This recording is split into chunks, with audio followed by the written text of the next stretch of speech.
भगवान शंकराच्या प्रमुख 12 ज्योतिर्लिंगांमधील आणखी एक महत्त्वाचं ठिकाण म्हणजे महाकालेश्वर ज्योतिर्लिंग।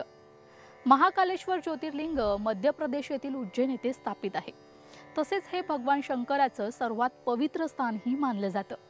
महाकालेश्वर मंदिर रुद्रसागर सरोवराच्या किनारी आहे आणि असं मानलं जातं की अधिष्ठ देवता भगवान शिव स्वतः या ठिकाणी लिंगात स्वयंभू स्वरूपात स्थापित झाले आहेत। महाकालेश्वर मंदिरामधील मूर्तीस दक्षिण मूर्ती म्हणून ओळखले जाते, कारण ती दक्षिणमुखी मूर्ती आहे। महाकालेश्वर ज्योतिर्लिंग हे 12 ज्योतिर्लिंगांपैकी एक आहे। या मंदिरात गणेश, पार्वती आणि कार्तिकेय यांच्या प्रतिमा पण आहेत। महाकालेश्वर मंदिर एका मोठ्या बागेच्या मध्यभागी आहे आणि हे मंदिर 5 मजली असून त्यातील खालील पहिला मजला हा जमिनीत आहे। या मंदिराच्या शेजारी रुद्रसागर सरोवर आहे आणि दरवर्षी येथे महाशिवरात्रीस एका मोठ्या महोत्सवाचे आयोजन देखील केले जाते। या मंदिराच्याच प्रांगणात स्वप्नेश्वर महादेव मंदिर सुद्धा आहे। या मंदिरात मनोभावे पूजा केली तर त्या व्यक्तीची स्वप्न पूर्ण होतात अशी एक मान्यता आहे।